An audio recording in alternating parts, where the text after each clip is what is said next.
আসন্ন প্রেসিডেন্ট নির্বাচনে ডেমোক্রেট প্রার্থী কমলা হ্যারিস বিজয়ী হলে তৃতীয় বিশ্বযুদ্ধ হবে বলে মন্তব্য করেছেন সাবেক প্রেসিডেন্ট ডোনাল্ড ট্রাম্প। বুধবার নর্থ ক্যারোলিনায় আয়োজিত সমাবেশে তিনি বলেছেন, কমলা হ্যারিস হলেন তাঁর দেখা সবচেয়ে কঠোর বামপন্থী মানুষ, যিনি প্রেসিডেন্ট পদের জন্য লড়ছেন। ট্রাম্পের দাবি, যদি হ্যারিস জেতেন তাহলে লাখ লাখ চাকরি রাতারাতি শেষ হয়ে যাবে। বিস্তারিত রিপোর্টে। হত্যা চেষ্টার পর প্রথমবারের মতো জনসভায় হাজির হলেন সাবেক প্রেসিডেন্ট ডোনাল্ড ট্রাম্প। নর্থ ক্যারোলিনায় আয়োজিত এই সমাবেশে তিনি কমলা হ্যারিসকে সবচেয়ে কঠোর বামপন্থী হিসেবে আখ্যায়িত করেন। ট্রাম্প সতর্ক করে দিয়ে বলেন, হ্যারিস জয়ী হলে লক্ষাধিক চাকরি রাতারাতি বিলুপ্ত হবে এবং সাধারণ মানুষের সম্পদ হুমকির মুখে পড়বে। বুধবার ট্রাম্প আরও দাবি করেন, তার শাসনকালে বিশ্বজুড়ে শত্রুরা আমেরিকাকে হালকাভাবে নেওয়ার সাহস করেনি, কিন্তু নভেম্বরের নির্বাচনে যদি হ্যারিস জয়ী হন তাহলে নিশ্চিতভাবে তৃতীয় বিশ্বযুদ্ধ শুরু হবে।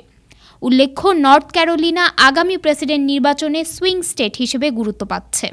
এটা নির্বাচনের ফলাফলে বড় ভূমিকা রাখতে পারে। অন্যদিকে ডেমোক্র্যাটদের সম্মেলনে কমলা হ্যারিসের রানিং মেট টিম ওয়ালস বলেন, তারা সাধারণ মানুষের জীবনমান উন্নত করার প্রতিশ্রুতি দিয়েছেন। দীর্ঘদিনের ফুটবল কোচ ওয়ালস বলেন, তাদের লক্ষ্য হলো মানুষের স্বাস্থ্যের বিষয়ে তাদের নিজস্ব সিদ্ধান্ত নেওয়ার অধিকার নিশ্চিত করা। ওয়ালস আনুষ্ঠানিকভাবে ডেমোক্র্যাটদের ভাইস প্রেসিডেন্ট পদে প্রার্থীপদ গ্রহণ করেন এবং প্রতিশ্রুতি দেন, বাচ্চারা স্কুলে গিয়ে নিরাপদ থাকবে।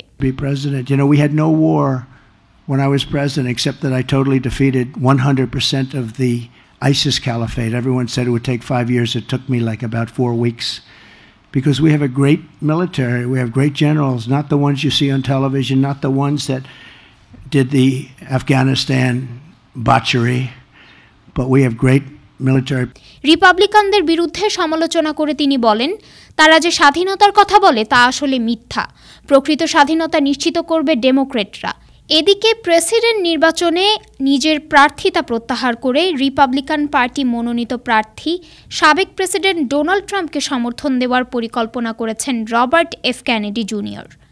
New York Times, CNN, ABC News ও এনবিসি নিউজ সহ একাধিক গণমাধ্যমের প্রতিবেদনে বলা হয়েছে, Robert F Kennedy Junior president হওয়ার দৌড় থেকে নিজেকে সরিয়ে নেবেন এবং তার জায়গায় তিনি সাবেক প্রেসিডেন্ট ও রিপাবলিকান পার্টির প্রার্থী ডোনাল্ড ট্রাম্পকে সমর্থন দেবেন। আগামী শুক্রবার আনুষ্ঠানিকভাবে তিনি এই ঘোষণা দিতে পারেন। Desk report, time television, new York.